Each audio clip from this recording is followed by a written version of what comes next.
Hey folks, Jerry here from The View. A couple of logistical stuff just to get us cracking. If you're new to the channel, firstly, thanks for popping by. Secondly, we do daily Leeds news videos as well as match previews and match reviews, all in a relatively balanced kind of way. To everybody else, I apologise for not getting the video out yesterday. I went to Galway to see my family, and also my girlfriend was doing a gig. I brought my mobile kit with me, and the microphone wasn't working properly. Recorded the video twice, and then just gave up on it after a bit. So apologies for that. Also, if you are interested in the 49ers ownership model and interested to know what it means to Leeds United, the video with Cam Inman is still on the page. You can check that out. Good insight into more and more about what the 49ers will bring to Leeds United and what their plans are as well. So you can check that out on the page as well. And we will crack on with the news. Slightly longer video today because we're going to do the news first and then we're going to do the match review. So you can, if you don't want to watch the match review, it's a bit late. You can skip it if you want to, but that'll be at the second half of the video. So we'll crack on and start off with transfer news. And Noa Lang has been linked again with Leeds. £26 million fee is what's being touted. He's been frozen out of Club Brugge at the moment and is said to be not reacting particularly well to his new life as a sub. Leeds were interested in him about 15 to 18 months ago. Bielsa didn't want him. He preferred Dan James over Noa Lang. So Leeds were frustrated apparently at the time that they didn't get the player that they wanted. But it is said that there is still an option there and Leeds are keeping a close eye on his situation. As I said, he is not adapting well to life on the bench. But if he is a sub with Club Brugge, do we want to bring in a player like that? I have my own issues with Noa Lang around his anti-Semitism and his comments that he made online that he's never apologised for. And I'm don't like that kind of stuff. So I don't know if you want to bring a player in who could potentially cause problems in the dressing room. Yes, he's talented. Yes, he's skillful. Which do you prefer? Do you want a player with skill or do you want to upset the dressing room? I don't know. Personally, I'm not a fan. Another wide player as well. I don't know if we need that. So that's the situation with him. Moving on then to Crescencio Summerville. Cree had a fantastic weekend, scoring a goal on his 21st birthday, or day before his 21st birthday. And the Dutch media have been reacting really, really well to it, saying that the Little Rotterdammer paper has said an early birthday present for the Dutch winger. And Summerville had his moment of glory and a dream evening for the player. He was good. We've been talking about whether he's going to make more of an impact in these games.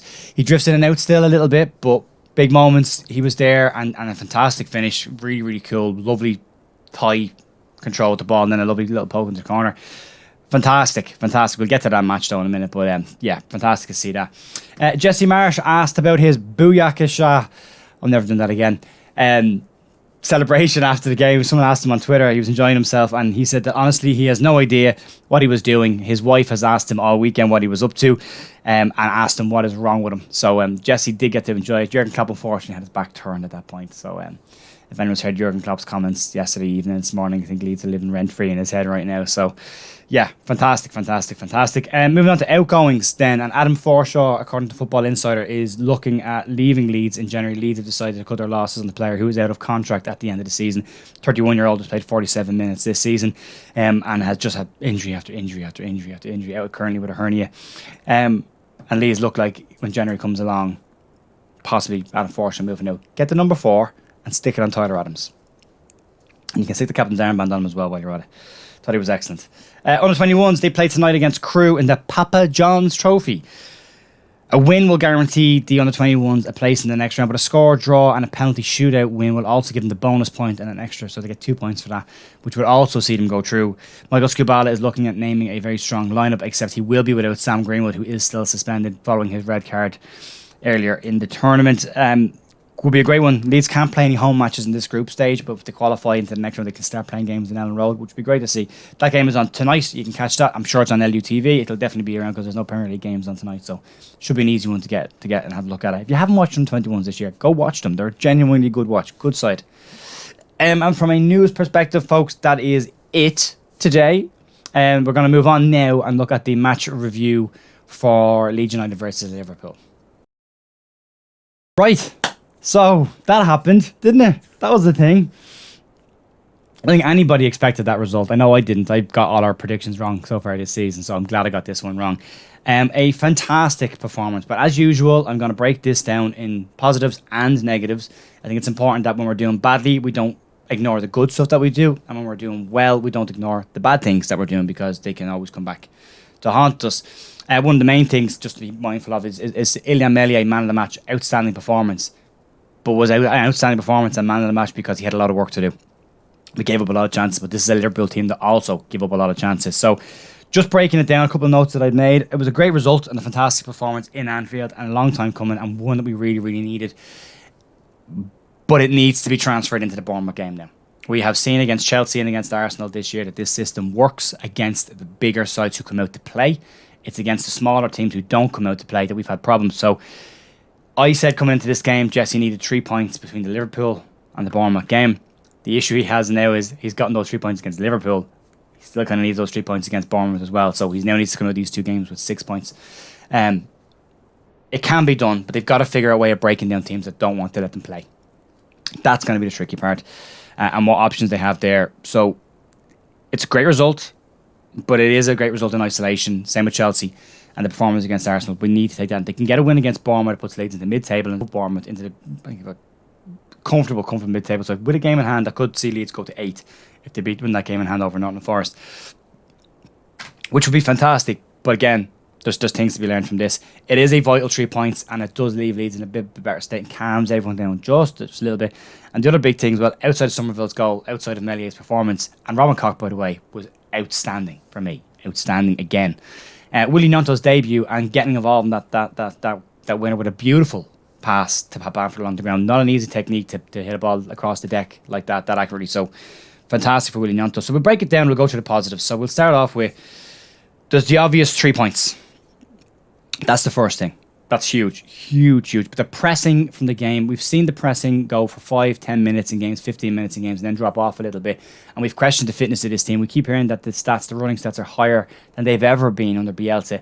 But in the last couple of weeks, I don't know if it's been seen. After 15 minutes, it's kind of died off. The pressing was there consistently. And it was great to see that. It's important that gets maintained as well. That's hugely important to us. So it's brilliant. Melié and Summerville, fantastic. Summerville made the BBC Team of the Week as well. I think he made the Premier League Team of the Week as well, which is brilliant. He needs that boost. Now he can push on and really start to show what he's about. He's got 2 goals in 2 games. So, he knows where the net is, and that's great to see. Running stacks back up where we expected them to be. Leeds ran 121 kilometres in the game, which is massive. More than any game Leeds have played in since they've been promoted, which is also massive. You add into that as well, Brendan Aronson ran, I think it was 13.5 kilometres, more than any player in the Premier League this season. So that's huge. They got a bit of a break this week as well to rest and get ready for that game. Rodrigo, another goal. We have this conversation with a couple of people in the chat over and over again about Ben Burton Diaz, whose name keeps popping up. And the question mark around him and clubs buying him is, yes, he can score goals, but the other aspects of his game, his hold-up play, his pressing, aren't great. And it's been said a couple of times to me in the chat, doesn't matter. As long as he's scoring goals, doesn't matter. That then needs to probably be applied to Rodrigo because he doesn't always press in the right way. He doesn't always hold the ball up particularly well. But currently he's scoring goals. He's equalled his season tally from last season. Last year it took him 2,275 minutes to score 6 goals. This season he's done it in 725 minutes. He is on course at the moment to hit 20 goals this season if he continues the rhythm that he's in at the moment. So great to see him score more goals. And we need a striker who's going to score goals because Pat Bamford, even for Summerville, was doing an awful touch. You can give him an assist if you want it. That was an awful touch in the box that if Summerville hadn't been there, there's no goal. So, well, Pat is still struggling to find some form. It's good to have Rodrigo there because he can find the net. And I preferred him staying the number 9. But we all know what's going to happen. We need to get to January and buy a striker. We all know that's the reality there, the situation.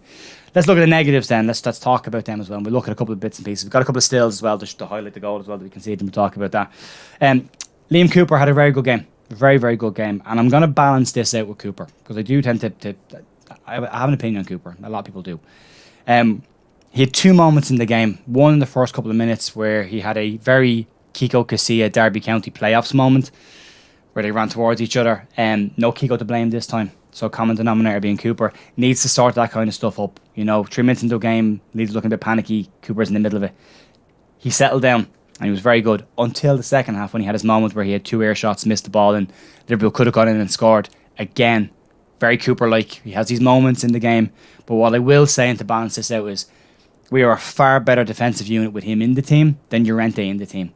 So although Cooper has his moments and can let us down and can make mistakes and can do silly things like, jersey pulls in the box for penalties and silly free kicks this season, we are a better defensive unit when he plays. So just needs to tidy up the little small things that he gets caught on, the panicky moments. But outside of that, keeping it balanced. I thought he had a very good game outside those 2 moments, but he could have got caught. That's the point that I'm making. In another game, that could have gone a different way. Rasmus Christensen was brilliant. Again, I think he's just getting better and better and better. He was out of the team for when Luke Ayling came back in a couple of weeks ago. And I think that was more out of resting him than anything else, because I think he's been getting better since the start of the season. He's really starting to look like the player that we were thought we were buying. His cross for Aronson's shot against the crossbar was fantastic as well. But it is important to know that he is at fault for the goal that Liverpool scored. And there's a couple of stills. I'm going to show you this one here. And what you'll see here is the initial cross that goes into the box. And you can see where Christensen is and his positioning to Salah. When the ball goes across to the far side and gets put back in, now look where Christensen is compared to Salah. He's the wrong side of him. He hasn't tracked the run, and he's given Salah pretty much a tap in at the back post. Now, this is not the first time that we've conceded goals at the back post this season. It's happening quite regularly. Leeds have this narrow system. Everyone's seen the Tifo stuff this week. They've shown the Leeds playing a half a pitch nearly. They come all the way across, which leaves that space at the back post. But in this situation, Christensen had been there and tracked Salah most of the way, but just didn't lock onto him and didn't get the right side of the goal to him. So, preventable goal. Hugely preventable goal. Those things need to get tidied up. That could have cost us that game. Didn't. And that's great. But it's also mindful to keep an eye on these things as well. Also, the amount of chances Meslier had to deal with as well. He had a great game, but there was a lot of chances. We've got to tidy it up. I think somebody said our back four is pretty much the same as it was last season outside of Christensen. And it's a very fair point. I still think we definitely need another centre back of a higher quality than we've got. But Meslier is there for a reason. He's a top goalkeeper, and he's proven he's a top goalkeeper. So brilliant to see that as well. And as I said, Brendan Aronson's running stats were just brilliant. I thought Tyler Adams was absolutely fantastic in the middle of the park. He is looking more and more like a leader on the pitch, and probably his best game in Leeds shirt to date. We missed him when he hasn't been in the team. I think people always wonder at the start of the season, like, what does he bring to the team? You always notice these kind of players when they're not in the team. Mark Rocket is a better player with Tyler Adams in the team as well. The two of them together, that partnership is really, really strong. The middle of the park this season, we saw how much we struggled last year with it. The middle of the park this season has been fantastic. Need to sort out a couple of little places. The left back position obviously also wasn't a big problem. You know, Pascal Strike had a great game out there again. So, do we sign a left back and move him in centre half, or do we sign a centre half and a left back and have him as an optional rotational player? I don't know. There's options, and that's great. It's great that we have options. And then we move forward to the Bournemouth game. And we'll have to look to take this form into that game and see if we can get 3 points there as well.